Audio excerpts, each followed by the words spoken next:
The Wendigo. You never see it clearly, and that's part of the trick.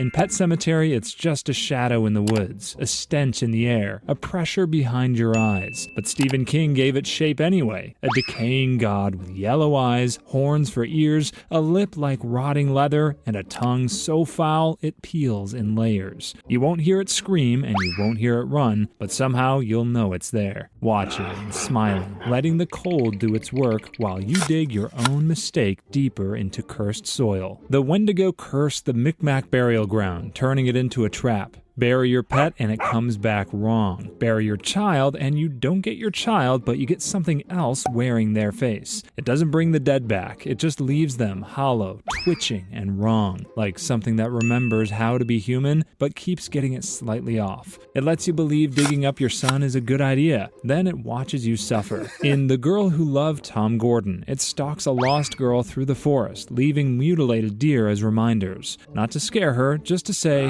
I'm close. The Wendigo is patient. It knows that once you hear it laugh, it's already too late.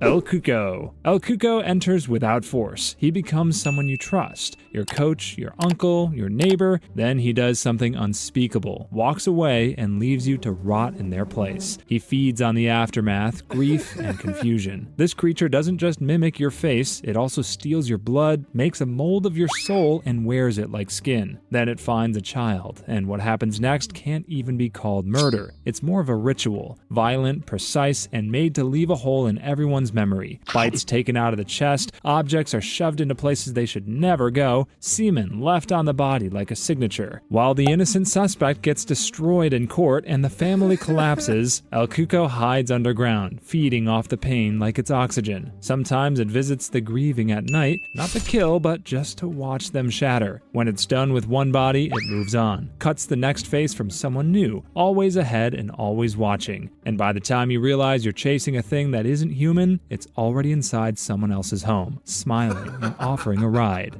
The Boogeyman. The Boogeyman doesn't stalk you through the woods. He waits until you're home, safe and tired. Then he watches your closet door with more patience than anything human. His body is a blur, just enough shape to know it's real, never enough to fight back against. You feel him before you see him, the stench of rotting meat, the wet scrape of something moving in the dark. And the second you open the door to prove he isn't there, he's already behind you, breathing like someone who skipped leg day but still made it to your closet. In Stephen King's original short story, The Boogeyman, he haunts children and takes them one by one. First was Denny, found dead in his crib after crying out for help. Then Cheryl, so terrified she seized and suffocated in her sleep, like her nervous system just rage quit. And finally, Andy, whose neck was snapped like a doll's while his father stood frozen in the hallway, too late to stop it. These weren't accidents. Each time, the closet door was left open just a crack. The horror doesn't stop there. After ruining Lester's family, the Boogeyman follows him into therapy, hiding in plain sight as the friendly doctor listening to his story. But this isn't a recovery arc, it's a setup, because when Lester finally opens up, Dr. Harper grins, and it's the same twisted smile the Boogeyman wore. It wasn't the closet that killed his kids, it was the thing wearing a friendly face, and it never left.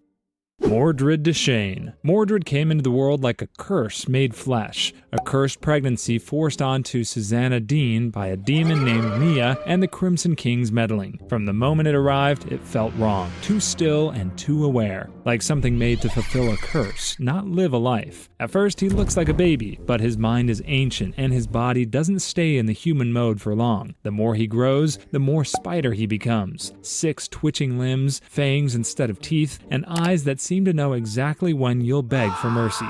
He hates his father, Roland Deshane, and he dreams about tearing him apart, slowly, with venom. Morrid spies on the gunslingers from the shadows, letting his hunger build until he finally lashes out. He doesn't strike out of fear or instinct, he does it slowly, deliberately, just to see what people look like when they realize they're already dead, like a kid peeling off a band-aid just to watch it hurt. Every time he shifts into his spider form, something dies. A rat, a man, or a memory. In the Dark Tower's final book, he kills one of the most beloved characters with no effort, like swatting a fly.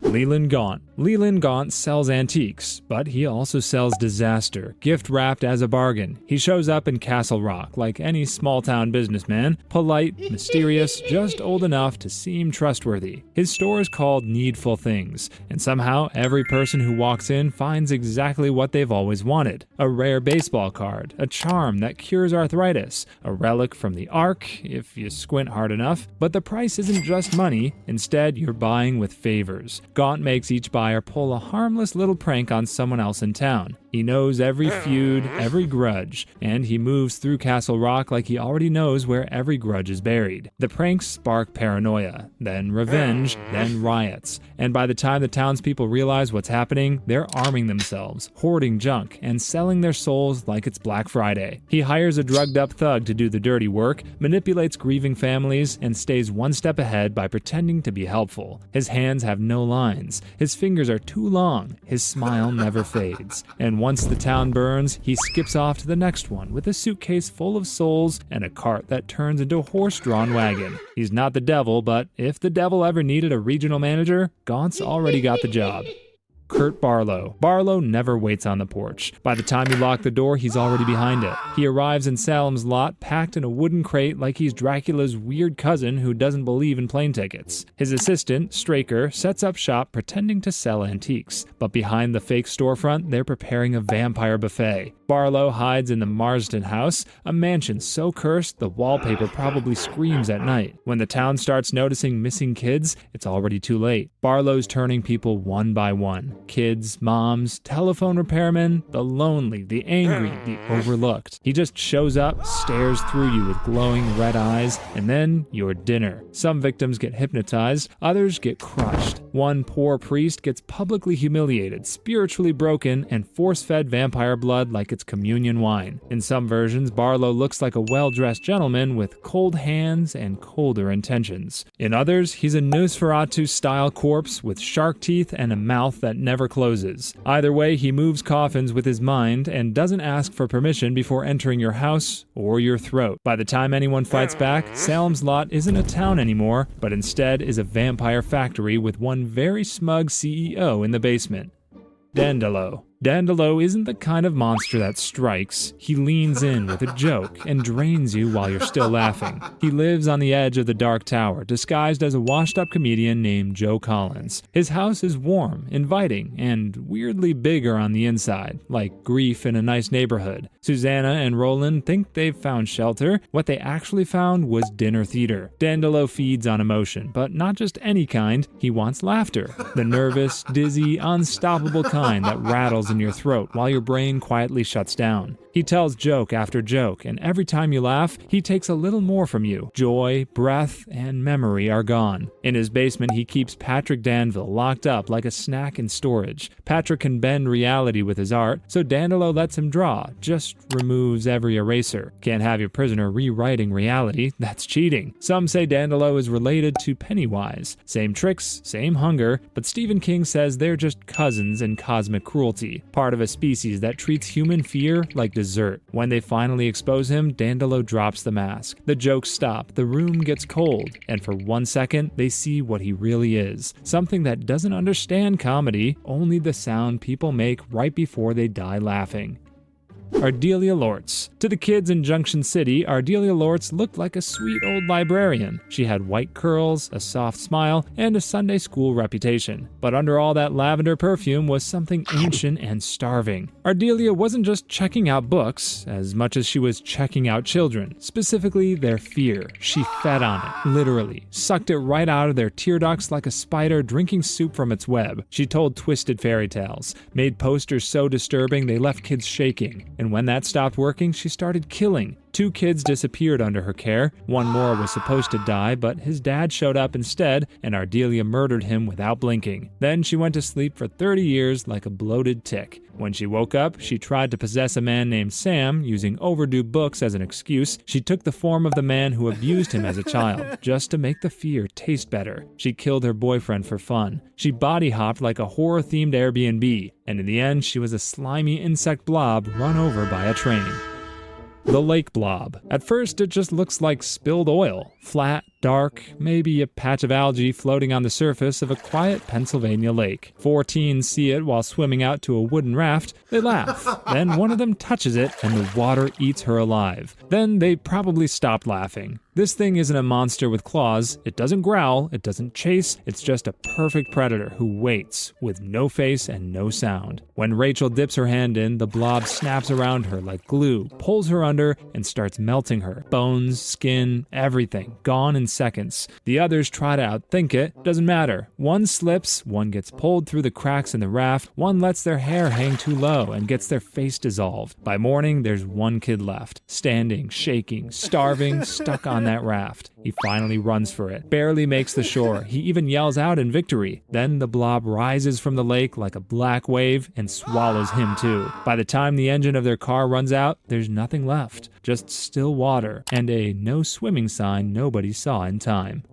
He Who Walks Behind the Rows. In the middle of Nebraska, buried under 1,000 acres of corn and bad parenting, lives something ancient, hungry, and way too comfortable around children. The kids call him He Who Walks Behind the Rows, and the grown-ups don't get to call him anything because they're all dead. Every single adult in Gatlin got slaughtered in 1964 when the children decided their imaginary friend in the corn was actually God, a god who hates birthdays, especially the 19th one. This thing doesn't have a face or a voice or even a clear species. Sometimes he's red clouds, sometimes he's a tentacled monster under the soil. Sometimes he just possesses a teenager and turns him into a human megaphone. The lucky ones die fast. The unlucky ones get turned into scarecrows with corn husks jammed down their throats. The cult he inspires is like if Sunday Mass got rewritten by crop fanatics and toddlers on a sugar crash. There's fire, blood, and sermons painted in actual human blood. And even when someone manages to burn the whole cornfield down, he just comes back later like it's a seasonal allergy.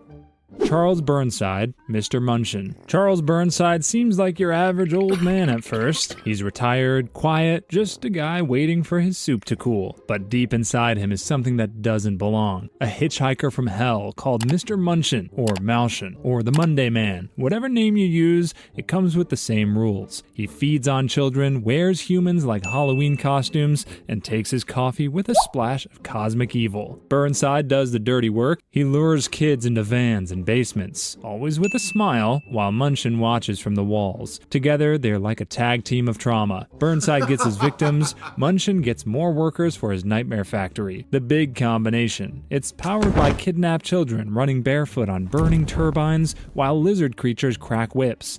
And he enjoys it. That's what makes him worse. Munchin enables serial killers, and he partners with them. He's a demon who once possessed Albert Fish and thought that was a fun vacation. He's bone white, suit-wearing, and nightmare-shaped, with a face that won't hold still and an eyeball the size of a dinner plate. His voice sounds like a cursed puppet trying to learn English from a German opera, but you won't hear him crying. By the time Munchin's around, the house is already black.